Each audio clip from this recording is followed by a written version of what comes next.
in Chicago has issued a tornado warning for southeastern DuPage County in northeastern Illinois until 8:30 p.m.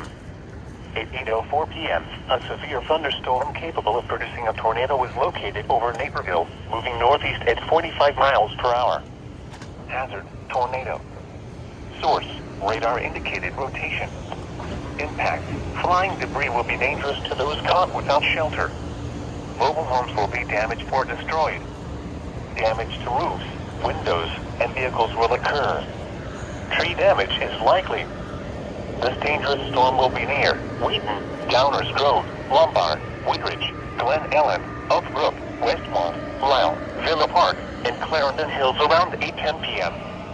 Elmhurst, Addison, and Hughesdale around 8:15 p.m. Bensonville around 8:20 p.m. Take cover now. Move to a basement or an interior room on the lowest floor of a sturdy building. Avoid windows. If you are outdoors, in a mobile home, or in a vehicle, move to the closest substantial shelter and protect yourself from flying debris.